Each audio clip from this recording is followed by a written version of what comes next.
6 থেকে 7 মাসের admission journey, রাত জাগা, কোচিংয়ে ছুটে বেড়ানো, আবার কোচিং থেকে এসে বাসায় টিচারের কাছে পড়া, এই এত এত পরিশ্রম সব কিছুই কিন্তু ব্যর্থ হয়ে যায় যদি আমাদের ভাগ্যটা ভালো না থাকে।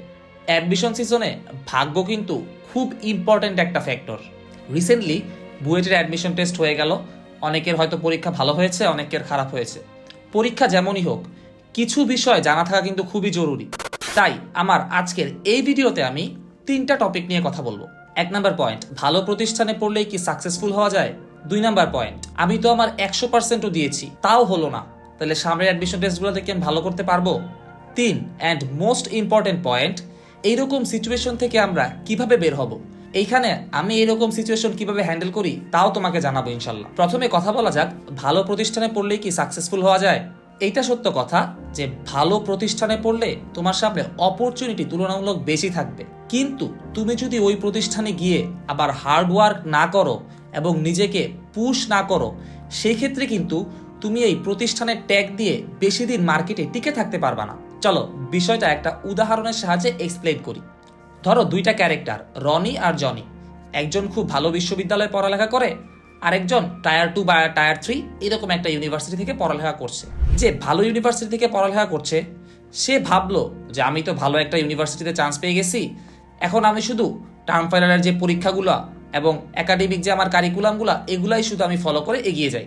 যে টায়ার 2 বা টায়ার 3 ইউনিভার্সিটিতে পড়ে সে ভাবলো যে আমার তো টায়ার 1 ইউনিভার্সিটির ছেলে মেয়েদের সাথে প্রতিযোগিতায় টিকে থাকতে হবে। সে তার একাডেমিক লাইফের পাশাপাশি স্কিল ডেভেলপমেন্টের দিকে জোর দিল, আর সে প্রতিদিন 3 থেকে 4 ঘন্টা তার পড়ালেখার বাইরে এক্সট্রা তার স্কিলের পিছনে সময় দিচ্ছে। 4 বছর পরে যখন গ্র্যাজুয়েশন শেষ হয়ে যাবে, তখন যে বি ক্যাটাগরির ইউনিভার্সিটিতে পড়েছে তার কিন্তু রেজুমিটা অনেক স্ট্রং হবে এবং সেইখানে তার একাডেমিক্সের পাশাপাশি স্কিল সেটগুলাও থাকবে। ধরো দুইজনই একটা কোম্পানিতে ইন্টারভিউ দিল এবং রিক্রুটার দুইজনকেই সিলেক্ট করে ফেললো। যেহেতু একজন ভালো ইউনিভার্সিটি থেকে পড়ে আসছে, তার ব্যাকগ্রাউন্ডের কারণে তাকে সিলেক্ট করে ফেলেছে, আরেকজনের ভালো স্কিল সেট আছে সেই জন্য তাকে সিলেক্ট করেছে। এইবার কিন্তু তার ক্যারিয়ারের লাইফটা শুরু। এইখানে যার স্কিল সেট কম আছে সে কিন্তু ক্যারিয়ারে তাড়াতাড়ি প্রোগ্রেস করতে পারবে না। অন্যদিকে যে টায়ার এ ইউনিভার্সিটিতে পড়ালেখা করেছে তার কিন্তু এই স্কিলগুলো আগে আত্মস্থ করতে হবে, তারপর তার ক্যারিয়ারের সামনের দিকে মুভ ফরওয়ার্ড করতে হবে। তাই এইটা ভাবার কোনো কারণ নাই যে ভালো ইউনিভার্সিটি বা ভালো শিক্ষা প্রতিষ্ঠানে পড়ালেখা করলেই ওই জায়গা থেকেই শুধু সে ভালো করবে। কে কতটা ভালো করবে এইটা কিন্তু পুরাটাই ডিপেন্ড করে তার হার্ড ওয়ার্কের উপর এবং সে কতটা কনসিস্টেন্ট। এইরকম হার্ড ওয়ার্কিং আর কনসিস্টেন্স মানুষগুলা যদি কখনো ফেইলও করে ভাগ্যের কারণে, লাইফ কিন্তু তাকে অবশ্যই সেকেন্ড চান্স দেয় এবং ওই সময় কিন্তু সে ঠিকই সাকসেসের দেখা পায়। এইবার চলো সেকেন্ড পয়েন্টটা নিয়ে একটু কথা বলি। 100% দিলাম, হার্ড ওয়ার্ক করলাম, কিন্তু যে ইউনিভার্সিটিতে পড়বো ভাবছিলাম সেইটা তো আর হইলো না, তাহলে এত কিছু করে যেহেতু হইলই না, তাহলে সামনে আর কি হবে আমাকে দিয়ে। এইরকম সেলফ ডাউট কিন্তু সবার মধ্যেই তৈরি হয় এবং এইটা তৈরি হওয়াটা স্বাভাবিক। আচ্ছা তুমি একটু অন্যভাবে চিন্তা করো তো, এই যে তুমি 6-7 মাস হার্ড ওয়ার্ক পুট করছো, এইখান থেকে তুমি কি কি অর্জন করছো। 1 নাম্বার হইতে পারে ধারাবাহিকতা ধরে রেখে লেগে থাকার যে অ্যাবিলিটি, এইটা কিন্তু তোমার তৈরি হয়ে গেছে। আর এই যে তুমি কিছু কঠিন কঠিন প্রবলেম সলভ করছো, এর মাধ্যমে তোমার ব্রেনও কিন্তু অনেকটা ডেভেলপ হয়েছে বা ব্রেনের গ্রোথ হয়েছে। আচ্ছা এইবার তুমি আমাকে বলো তো, এই যে তোমার ফেইলিওর বা কয়েকটা ইউনিভার্সিটিতে হয়তো বা তুমি চান্স পাও নাই, এই কারণে কি তোমার ব্রেনের যে ক্ষমতাটা বৃদ্ধি পেয়েছিল এটা কি আবার হ্রাস পেয়ে যাবে? এমন কিন্তু হবে না। যেহেতু তুমি কিছু কমপ্লেক্স প্রবলেম সলভ করছো, এই কারণে তোমার ব্রেইনের যে গ্রোথটা হয়েছে এটা কিন্তু থাকবে এবং যখন তুমি সামনে আরো সলভ করবে আস্তে আস্তে আরো গ্রো করবে। তার মানে তুমি কিন্তু এই ইফোর্টটা দেওয়ার মাধ্যমে বেশ কিছু কোয়ালিটি অর্জন করছো, যা হয়তো বা অন্য 10 জনের মধ্যে নাই।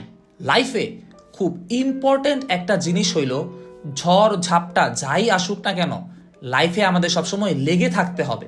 ফেইলিওর সাকসেস দুইটাই আমাদের এই জার্নির পার্ট। কখনো কেউ যদি সাকসেস পেয়ে খুব উৎফুল্ল হয়ে যায়, সেই ক্ষেত্রে দেখবা সে কিন্তু সেই সাকসেসটা বেশি দিন ধরে রাখতে পারে না, কারণ তার ইফোর্ট দেওয়ার পরিমাণটা কমে যায়। আবার কেউ যদি ফেইলিওর হয়ে সবকিছু ছেড়ে দেয়, তার ক্ষেত্রেও কিন্তু সামনের রাস্তাটা শুধু অন্ধকারই থাকে। তাহলে কারা মূলত সাকসেসটা ধরে রাখতে পারে?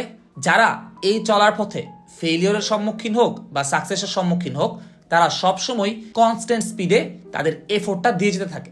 এইবার আসো লাস্ট এবং মোস্ট ইম্পর্টেন্ট পয়েন্টে। এইরকম সিচুয়েশন থেকে বের হওয়ার জন্য আমি কি করতে পারি? এইটার অ্যান্সার খুবই সিম্পল। তোমার মাইন্ডসেটটাকে পরিবর্তন করতে হবে। কিরকম মাইন্ডসেট তোমার প্রয়োজন?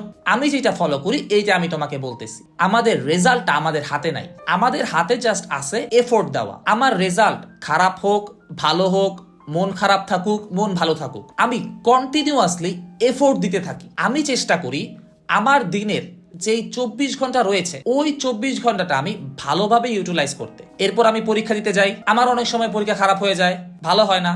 হয়তোবা একটা জিনিস যেইভাবে প্ল্যান করছিলাম ওইভাবে হয় নাই, অন্যভাবে হয়েছে। আমি চিন্তা করি এগুলা আমার কিছুই হাতে নাই। আমার এখানে সাকসেসফুল হইলেও আমি তেমন উৎফুল্ল হই না, আবার যখন আমার ফেলিওর আসে তখনও আমি তেমন নিরাশ হই না। আমি জাস্ট লেগে থাকি। এই সিচুয়েশনে তোমারও সেম কাজটাই করা উচিত, লেগে থাকা উচিত। 1টা 2টা 5টা 10টা পরীক্ষাও যদি খারাপ হয়ে যায় এর মানে কখনো এইটা না যে 11তম পরীক্ষাটা আমার খারাপ হবে। হইতে পারে ওই পরীক্ষাটা আমার ভালো হয়ে গেল।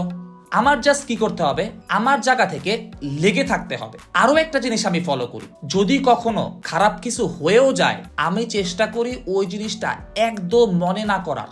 দেখবা খারাপ স্মৃতিগুলাকে যত আমরা বেশি মনে করতে থাকি তত আমরা ওইটার মধ্যে ডুবে যাই। তাই আমি টোটালি চেষ্টা করি যদি কোনোদিন কখনো আমার সাথে কোনো খারাপ কিছু হয় আমি ওইটা মনে না করার, এবং আমার আনন্দ লাগে এরকম একটা কাজ আমি করে ফেলার।